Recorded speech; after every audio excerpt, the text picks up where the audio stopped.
Ce que je dis toujours aux propriétaires, moi j'arrive avec une liste de 40 000 questions, mais j'ai besoin de connaître votre bien par cœur. C'est ça. Si j'arrivais pour acheter, est-ce que moi déjà, Mm. cette maison pourrait me plaire? Je me mets toujours à la place du futur acheteur. Donc ce qui est génial, c'est que je fais quasiment la taille de la loi Carrez. Alors je suis moi Moi une non. référence de loi Carrez.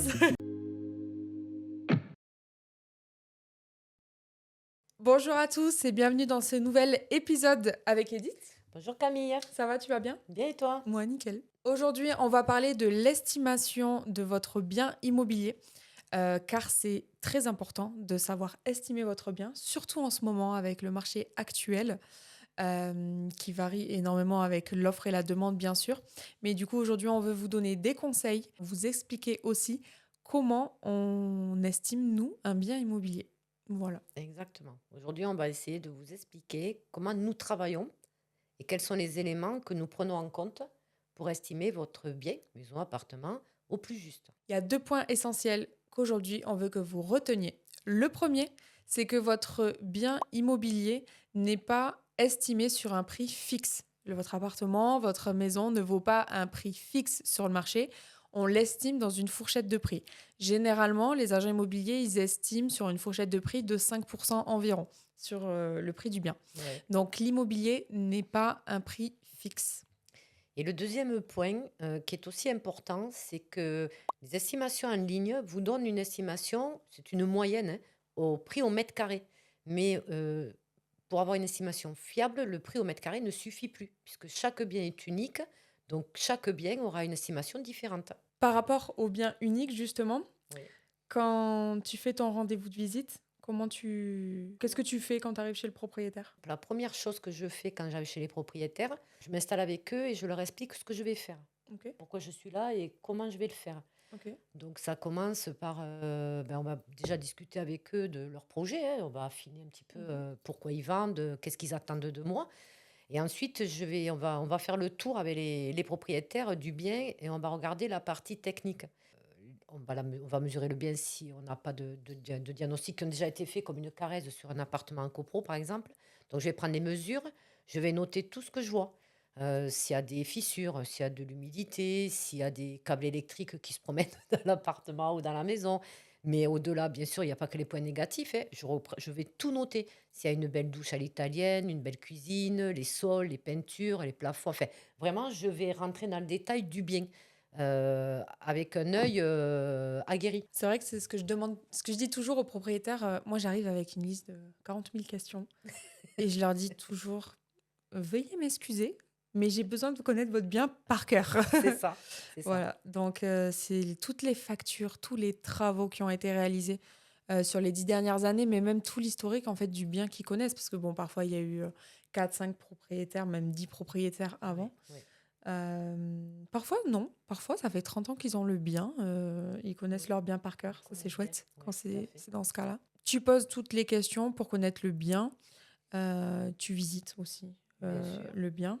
On fait souvent des photos, au départ, c'est juste pour mémoire, hein, pour nous, pour se souvenir, Mmh. de ce qu'on a vu, rien oublier, s'il y a des petits détails, pareil, on va les prendre en photo, comme le tableau Ouais. électrique, enfin voilà, toutes ces choses-là et à partir de là, on va préparer ce qu'on appelle l'estimation ou la vie de valeur, où là, on va se mettre au travail tranquillement et préparer tout ça. Donc là, pareil, il y a donc on va avoir plusieurs supports. On va pas faire ça, comme ça à la va-vite, ça prend un peu de temps. Et quand tu découvres un nouveau bien, c'est quoi que tu regardes en premier? Alors, en premier, ça va être, un coup d'œil général. Mmh. Ma première impression, ma première sensation. C'est-à-dire que ça va être la même qu'un acquéreur. Ouais. Je me dis: «Si j'arrivais pour acheter, est-ce que moi, déjà, Mmh. cette maison pourrait me plaire?» Je me mets toujours à la place du futur acheteur Mmh. et voilà, ça c'est alors moi, je fais comme ça, hein, c'est très personnel, c'est ma Mmh. méthode à moi. Oui, c'est pour ça que je te demande. Oui, Moi, je regarde beaucoup le côté, potentiel. Je me oui, dis: «OK, là, on a un bien, qui a des travaux à prévoir ou pas de travaux à prévoir. On est au troisième étage sans ascenseur, l'appartement fait 20 carrés par exemple. mmh, Bon, par exemple, les petites surfaces, on sait qu'on va plutôt toucher un investisseur. oui, Mais c'est vrai qu'après, en fonction de l'agencement de la maison, en fonction, De comment c'est agencé, de comment, est-ce qu'il y a des travaux à prévoir, tout le potentiel vraiment, enfin pas l'ameublement, mais le volume, me permet quand même, je trouve, d'affiner vers quel type d'acquéreur on va avoir. Oui, En fait, c'est ça, effectivement. moi je pense, aussi de notre côté agent immobilier, c'est: «OK, là, faut qu'on vise cette cible-là». Oui, effectivement. Dès qu'on va rentrer dans un bien, évidemment, on va penser à notre portefeuille. C'est ça, Parce qu'on a un portefeuille d'acquéreurs. C'est des ouais. gens qu'en général, on connaît. On a peut-être même été déjà en visite avec eux. On sait, on connaît le budget, on sait qu'ils sont solvables. Et quand on va visiter quelque chose, paf, ça peut faire tilt en se disant, tiens, Mmh, je pense à monsieur ou madame et je mmh. pense qu'il faudrait que je les amène. Oui, effectivement. Alors ça oui, bon après on n'a pas toujours forcément, l'acquéreur, Ah non, pas à toujours. l'instant T. Parfois c'est un concours de circonstances, on a un acquéreur qui nous appelle, le lendemain on visite un bien qui lui correspond parfaitement. Ça peut arriver. Donc ça arrive. Nous, on a vraiment cet œil, je pense, sur, le potentiel qu'on peut avoir. OK, là on vise cette cible de clientèle. On écarte aussi cette cible de clientèle Ben pour ce oui, type de bien et puis après on analyse, voilà les différents types de profils qu'on peut avoir. Pour définir une estimation, on détermine, comme on l'a dit précédemment, une fourchette de prix. Une fourchette de prix qui est d'environ 5. Et sur cette fourchette de prix, nous, le fait de visiter la maison et de connaître la maison plutôt bien auprès du propriétaire, de récupérer tous les documents, toutes les informations nécessaires, ça va nous permettre d'avoir un curseur. Et ce curseur permet de définir est-ce que le bien, on va plutôt l'estimer fourchette haute du marché, ou est-ce que le bien, on va plutôt le mettre moyenne du marché, ou est-ce qu'on va plutôt le mettre fourchette basse du marché. Donc ça, nous, c'est vraiment là où on a notre valeur ajoutée en tant qu'agent immobilier, tout à fait. de vraiment définir ce curseur, de savoir, OK, où est-ce qu'on se situe vraiment, enfin, définir le marché, nous, on le connaît plus ou moins parce qu'à force, ben voilà, on connaît le marché, on sait combien les acquéreurs souhaitent en termes de budget, on connaît le budget voilà, pour ce type de bien, etc. Mais c'est surtout, OK, là, on a un bien, il faut qu'on définisse le curseur, qu'on jauge le curseur sur le marché, comment on se situe par rapport au marché. Et c'est là l'erreur où il faut pas faire, c'est d'aller voir les sites internet et juste voir l'enveloppe globale du marché, mais ne pas déterminer le curseur de votre bien immobilier. Et oui, parce que si tout s'estimait juste avec le prix du marché, moyen ou bas, ben, tout le monde pourrait le faire, quoi. Exactement. Eh oui. Mais souvent, l'erreur, elle vient de là. Mm. Le prix au mètre carré peut varier justement en fonction, comme tu disais, des prestations, enfin de mais tout ce on va noter, tout ce qu'on va regarder, on va tout prendre en considération et en compte pour estimer l'appartement ou la maison. Sachez également que pour une maison, le diagnostic Carrez, donc le Carrez, c'est toute la superficie avec une hauteur sous plafond à plus de 1,80 m. Donc, ce qui est génial, c'est que je fais quasiment la taille de la loi Carrez. Ouais, Alors, je suis, moi, moi une non. référence de loi Carrez. Ça, c'est génial. Mais surtout, le diagnostic Carrez n'est pas obligatoire pour les maisons.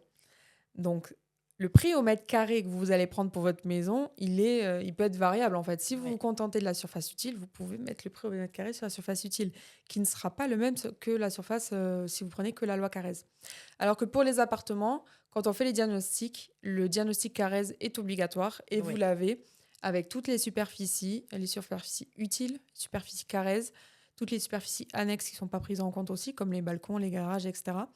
Donc ça permet vraiment de quand même mieux déterminer si on part sur un prix au mètre carré. On a la Exactement. surface exacte. Mais une maison, c'est quand même différent. Autre point, donc ça c'est vraiment un point important à savoir. Le curseur, comment il se définit le curseur? Alors, moi, ce qui me permet de déterminer, c'est les points positifs et les points de vigilance, Ok. Les motivations et les freins. les motivations et les freins. Tout ce qui est positif, ça peut être un super secteur très renommé, très réputé, un quatrième étage ou un des derniers étages avec ascenseur, terrasse, clim, enfin, Les prestations. les prestations. L'état du bien, ben, très bien entretenu. Comme je disais tout à l'heure, une belle douche, belle cuisine, un stationnement sous-sol ou un aérien, mais enfin un stationnement si on est en ville.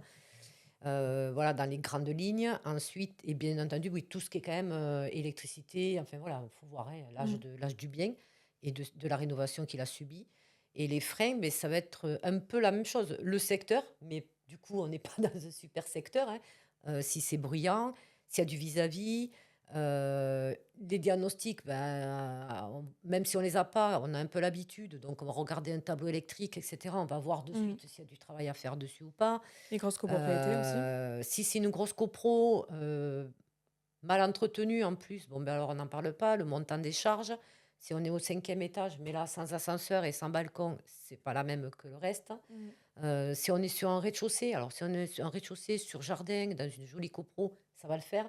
Un rez-de-chaussée sur rue, c'est différent. Enfin voilà, il y a tellement de paramètres que le curseur, Mmh. hein, il peut, Il peut être il, variable. il peut être variable, quoi. C'est ça. En fait, ce qui est bien, c'est de définir, OK, qu'est-ce que mon appartement, en prenant en compte l'environnement, en prenant en compte même les transports. Parce que si Oui, les vous avez une commodités, oui. maison dans la campagne, bah, en fait, vous enlevez toutes les personnes qui n'ont pas de voiture déjà. Vous enlevez les personnes âgées, etc. Ouais, S'ils sont pas à moins de 10 minutes à pied d'un village, hop, on oublie. Même si c'est une maison de plein pied, etc. on oublie. Donc, c'est même un quatrième sans ascenseur, Oh, voilà, oui, ça, voilà, n'en voilà. parlons pas. Donc, c'est vraiment des éléments qu'il faut lister, de se dire, OK, quels sont tous les freins à l'achat et quelles sont toutes les motivations à l'achat. Déjà, c'est très simple. Si vous avez 5 motivations à l'achat, l'appartement, il a été entièrement rénové, les prestations sont hyper quali, Ouais. aucune nuisance, on n'a pas de vis-à-vis, la maison, elle n'est pas mitoyenne, on a un grand terrain, vraiment, etc. Bref, il n'y a aucun travaux à prévoir et tout. Bah là, on va beaucoup être, enfin, on va être plus fourchette haute Ah oui. si on a très peu de freins à l'achat. Donc voilà, donc c'est déterminer les freins à l'achat, les motivations à l'achat. Et dans les freins à l'achat, qui est-ce qu'on élimine? Si vous avez un dernier étage sans ascenseur, ok, on élimine les jeunes couples qui veulent avoir des enfants. Franchement, dans ces moments-là, nous, on en a eu des appartements, on les élimine, personne qui a voulu donner suite. C'est ça. Les personnes âgées, on élimine. À partir du deuxième étage, les personnes âgées, ils n'y vont pas s'il n'y a pas d'ascenseur. Donc, vous voyez, déjà, on enlève 2 catégories de personnes. Ouais, Donc, donc voilà, c'est OK.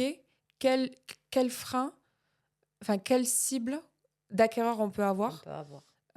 peuvent être impactés par les freins de notre bien. C'est ça. Voilà, donc ça va permettre de réguler après derrière le curseur. Et oui, d'affiner. Voilà, De l'affiner, ce fameux curseur. exactement. Et oui, et puis un point aussi qui est important, c'est si un appartement est vendu loué, par exemple. Aussi, Voilà, ouais, ça c'est un ça, gros frein ça aussi. c'est un frein. C'est vrai. Souvent, c'est plus compliqué à vendre qu'un appartement libre.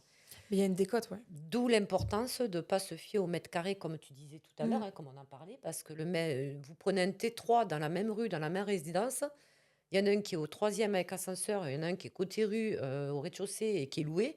Ben, il aura beau être magnifique, Mm. ben, il se vendra peut-être moins bien que celui qui est au troisième étage ou au deuxième et qui est à rénover. Mm. C'est toute Ouais. la difficulté, elle est là en définitive.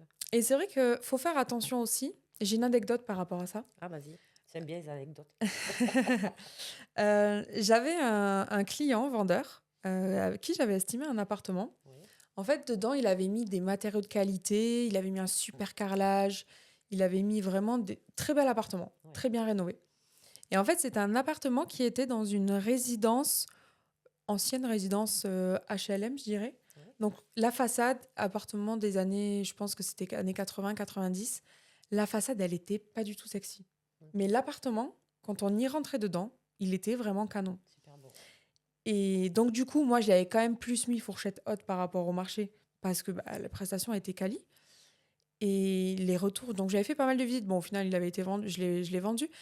Mais les 3 quarts des visites que j'avais faites, c'était franchement, l'appartement, il est génial. Mais alors, les parties communes et l'extérieur, c'est moche. C'est pas- Donc, ils sont tombés amoureux de l'appartement, mais pas de l'environnement. Eh oui, Et ça avait eu quand même un impact. Donc, ça, c'est quelque chose à l'achat. Quand vous achetez un appartement ou une maison, faites vraiment attention à bien enlever le côté émotionnel ah oui, et d'avoir cet œil de OK, si demain je le revends, quels sont les freins pour le bien. Alors, nous, ce qui est bien, c'est qu'on a un regard neutre. Donc, on sait très vite les données, plus que quand il y a ce côté émotionnel. oui, Mais c'est très important que vous les anticipez parce que les freins à l'achat vont aussi permettre, si vous faites par exemple un investissement ou un achat-revente, ça va permettre de déterminer la qualité aussi des matériaux que vous allez pouvoir mettre dedans. si vous êtes en plein centre-ville, haussmannien, bon, il n'y a pas forcément d'ascenseur dans les haussmanniens, mais voilà, où il y a pas très peu de freins à l'achat, là, vous mettez des matériaux quali, c'est bon, il n'y a Mais rien à oui, dire. bah oui, On bah est ça, vraiment sur de très belles prestations. mais oui, Mais vous faites ça dans une barre d'immeubles de des années 15 60. de 15 appartes et que vous mettez du marbre dedans, ça va apporter aucune valeur à la revente. C'est pas parce que vous avez mis des matériaux hyper quali, mais qu'en fait, vous avez l'autoroute en face de chez vous, Oui, aucun impact. Ça, en termes de prix, là, le curseur, il aura trop d'impact, le frein, sur la revente de votre bien. mais oui, c'est comme une ligne haute tension, hein. Si elle passe au-dessus du Ouais, c'est jardin, ça. t'as beau avoir Ouais, une belle piscine, un pool house, ouais, euh, très bien dit. Ouais, ça c'est va vrai. retomber direct, quoi. Ouais, Le soufflet, l'engouement, c'est, ouais. ça va pas le faire, Et quoi. ça, je le vois souvent, Ouais. des propriétaires qui disent, ouais, là, j'ai fait ça, j'ai fait ça, j'ai fait ça. Super, vraiment génial. Mais en fait, il y a une ligne de haute tension. Donc, Mais oui, l'impact du prix est trop important. Toutes les personnes qui vont venir visiter vont dire, bah oui, mais il y a une ligne de haute tension. Donc, pour pouvoir, nous, qu'on puisse trouver l'acquéreur, en fait, c'est baisser le prix, réajuster le curseur pour trouver l'acquéreur qui sera prêt à accepter ces prestations avec une ouais, ligne à haute tension. c'est ça. Voilà. C'est vraiment ça notre métier et vraiment ça l'impact qu'on a sur les estimations. Voilà. C'est pas de, on n'est pas en train de vous dire qu'il faut baisser les prix, hein. Oui, Mais c'est on s'est de ajusté. trouver voilà, ajuster le prix pour que votre bien se vende dans les meilleures conditions et au meilleur prix. Parce que l'idée, c'est pas de le brader, quoi. Mm. Et c'est pas non plus de vous dire, oui, ben écoutez, on va partir en fourchette haute et 6 mois après, on est en dessous de la fourchette basse. Basse, c'est pas l'idée non plus. C'est vrai que le curseur, il faut vraiment. C'est un peu notre valeur ajoutée, elle est là. C'est que déjà, on n'a pas le côté émotionnel, Mm. puisque c'est pas nous qui y vivons. Et on comprend bien, après, on comprend que les propriétaires l'est. Et du coup, nous, cet œil neutre, quand on va vous donner les infos, alors même si des fois, c'est difficile à entendre, parce que quand on aime un endroit, qu'on s'y sent bien, c'est pas simple. Mais ce qu'il faut se dire, c'est que l'acquéreur, lui, il achète sa future résidence. Il n'achète pas la vôtre. Enfin, il n'achète pas votre mode de vie. Mm. Donc, d'où tout ce qu'on a dit tout à l'heure, quoi, Mm. qui est hyper important, enfin, je pense. Oui, oui, oui, Oui, oui. complètement. Voilà. Donc, pour continuer sur notre estimation, une fois qu'on a vu visiter le bien, on a fait nos relevés, etc., les photos, on a tout noté. Voilà, on a un dossier quand même plutôt complet. On va rentrer à l'agence et là, on va travailler sur l'estimation. Là, on va vraiment s'y mettre et regarder entre ce qu'on a vu, ce qu'on peut faire, la fourchette de prix qu'on va remettre au propriétaire. Euh, on a un autre moyen pour nous aider à faire cela, bien sûr, c'est les biens qui sont en vente, donc les concurrents directs, puisque bon, chaque bien est unique, mais il y a quand même des biens comparables qui vont nous servir pour voir ce qui est sur le marché aujourd'hui, depuis quand il y est. Donc les biens en vente, les biens qui sont vendus, sur les 6 7 mois qui précèdent, sur les 6 7 mois d'avant, et les biens vendus. Donc les biens vendus, c'est les biens usés qu'on Mm. appelle, qui sont sur le marché depuis Plus de 3 6 mois. mois, 3 Mm. mois, 4 mois, 7 mois, 8 mois, voire 12 mois des fois. Euh, et ça va nous permettre quand même d'affiner notre fourchette de prix entre ce qu'on a vu, ce qui se fait vraiment, nos acquéreurs. Donc déjà là, on va pouvoir rendre une estimation cohérente au propriétaire. Voilà. En tout cas, ça, c'est ma méthode. Ouais, moi, ce que j'aime regarder pour définir la fourchette de prix, c'est OK, mon bien, il est comme ça, il fait tant de mètres carrés, c'est un T3 ou un T4, peu Mhm. importe.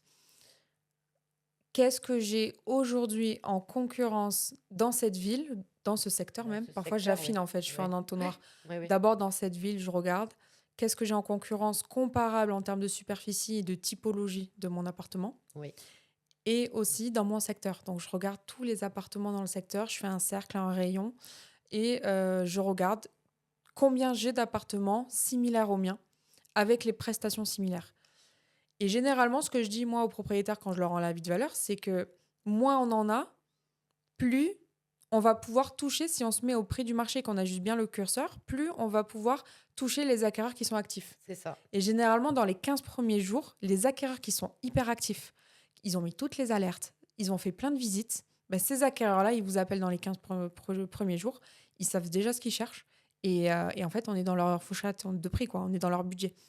Donc ces acquéreurs-là, on va les toucher justement parce qu'il n'y a pas forcément de biens en concurrence. Par contre, moi, ce que je dis aux propriétaires, c'est que si on a une quinzaine de biens en concurrence dans ce secteur, Oui, qu'il y a énormément d'offres sur le marché, je leur dis, alors là, va pas du tout falloir s'amuser sur le prix que vous allez afficher, parce que là, les acquéreurs, ils ont 15 autres biens à aller visiter.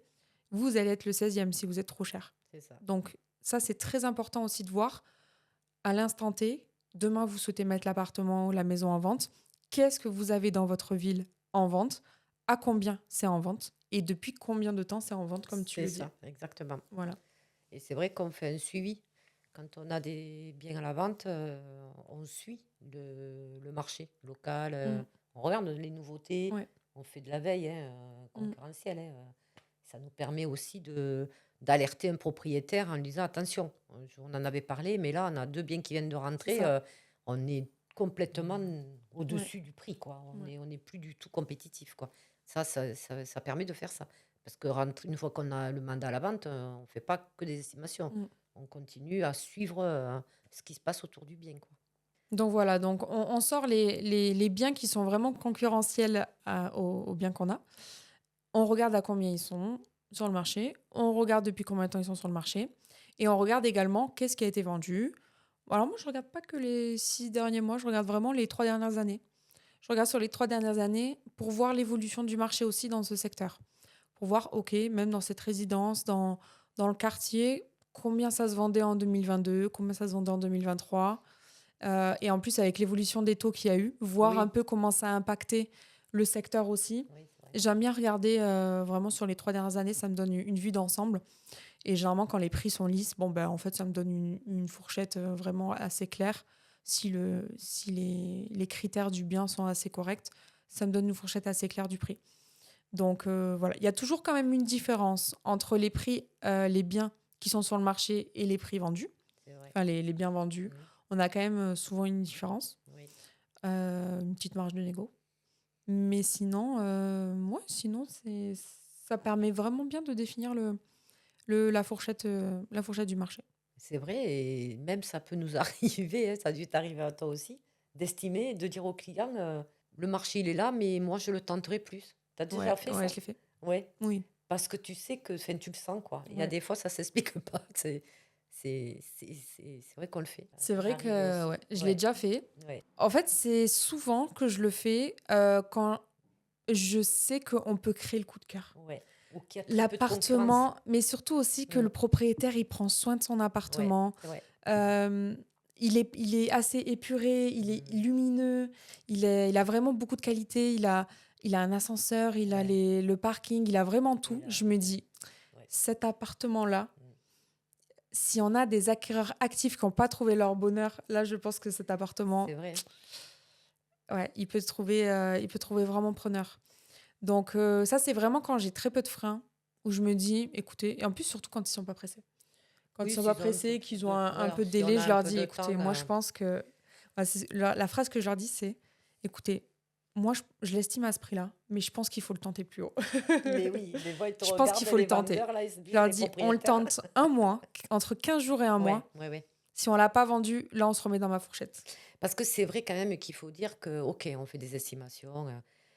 Mais c'est pas une science infuse. Ouais. Il y a aussi quand même notre feeling à nous. Mm. Des fois, tu arrives, tu as le waouh. Ouais, c'est vrai. Tu te dis, waouh, je pourrais vivre là, quoi. Ouais, c'est On vrai. voit de très, très beaux appartements, de très, très belles maisons. Et je pense que quand on a ce ressenti déjà, nous, et que comme tu dis, tu rentres, en plus, ça continue, c'est beau, c'est propre, mais tu te dis, ben oui, Mm. ça vaut plus que. Ça fait, en tout cas, ça Ouais, se tente, quoi. Et ouais. c'est là. C'est ça aussi notre valeur ajoutée. C'est qu'on est capable d'aller chercher plus parce que ça les vaut. Ouais, non, mais c'est vrai. C'est, c'est pas juste, voilà, on n'est pas des petits robots à rentrer des données dans un ordinateur et à ressortir une estimation. Il y a vraiment tout le côté, ce qu'on ressent de nous, quoi. Mm. Et ça, je pense qu'il faut Ouais, qu'on le dise aussi parce que c'est ouais. important. Et puis aussi, l'estimation nous permet... Moi, je trouve que je vends mieux un appartement, je le dis en toute honnêteté, je vends mieux un appartement que j'ai estimé plutôt qu'un appartement où, bah, par exemple, ça a traîné dans des agences immobilières, Ouais, c'est etc. compliqué. Le propriétaire, il veut... en fait, on m'a transmis le bien, mais... Enfin, on me l'a recommandé, mais il est déjà dans des agences, mais en fait, je suis obligée de m'aligner au prix des agences. Et du coup, j'ai pas vraiment estimé le bien. Alors, je l'ai visité parce que je le rentre en mandat, mais quand on est vraiment au début, à l'initiative, Oui, qu'on estime le bien, mais après, je trouve que la vente, elle est tellement... Je sais pas comment te l'expliquer. ben, enfin, moi, je le On comprends, le vend tellement je le bien, comprends ce l'appartement. que tu dis. Je trouve que c'est... ouais. On arrive, on a cette relation avec les propriétaires qui Mm, est exclusive avec nous. ouais. C'est-à-dire que c'est nous, ils nous font confiance, on leur fait confiance, on travaille ensemble, on fait les visites, on leur fait, enfin voilà. Et comme nous, on est au départ c'est nous qui avons défini le prix avec eux. Mm. Bon, nous, tous ensemble, bah, évidemment, c'est plus simple, quoi. On sait où on va, on sait ce qu'on a fait. En fait, Enfin, c'est surtout, on a pris le temps. Moi, c'est et surtout c'est ça. ça, il y a Moi, ça. c'est j'ai pris le temps Ouais. de visiter le bien, de connaître le bien par cœur Mm. et de me projeter de, OK, là, je sais ce que je vais dire. Je sais tous les différents discours que je vais avoir en fonction de l'acquéreur que j'ai en face. Parce que c'est ça aussi notre métier, c'est de s'adapter en fonction de l'acquéreur qu'on a en face. Exactement. Donc, OK, je connais mon acquéreur, je sais ce qu'il recherche. OK, eux, ils ont des enfants. Ben, vu que je connais mon bien, que je l'ai bien analysé, que je connais l'estimation, je sais tout ce que je vais pouvoir dire par rapport aux enfants. Et Alors oui, que quand on a des mandats qui ont traîné depuis 6 mois dans d'autres agences, qu'on a eu des recommandations, mais qu'on est obligé de s'aligner au prix, qui n'est pas forcément le prix du marché, on l'a visité, mais on n'a pas eu le temps vraiment de se on ne s'est pas prendre dans le bien. imprégné du bien. C'est ça. C'est ça. C'est pas Voilà. des biens que tu vends aussi bien. Mm. Tu les vends, Oui, le mais boulot, pas aussi c'est le bien. même. On va faire Ouais. le travail, il n'y a pas de souci. Mais effectivement, je comprends ce que tu dis. Ouais. Parce que c'est vrai que quand on est là à la base, enfin, c'est un peu comme un bébé qu'on fait grandir. Mm. Enfin, je sais pas, ouais, c'est tout le côté humain en définitive qui est là et qui ressort, quoi. C'est juste ça. C'est juste pas, voilà. C'est compliqué, ouais, quand on arrive après. Nous espérons qu'à travers ce podcast, on a pu vous aiguiller sur l'estimation de votre bien immobilier, qu'on a pu vous aider un peu sur tout ce qu'il faut prendre en compte pour faire une estimation. En tout cas, si vous avez besoin de faire une estimation, nous, on est là. Moi, perso, je pense que c'est une des choses que je préfère, faire les estimations, Ouais, voir comment on est par rapport au marché pour le bien et vraiment l'analyser au juste prix. c'est vrai. Donc voilà, n'hésitez pas, si vous avez des questions aussi, n'hésitez pas, contactez-nous directement ou via la chaîne. Et puis, on vous dit à bientôt pour un prochain épisode. À bientôt. Au revoir. Au revoir.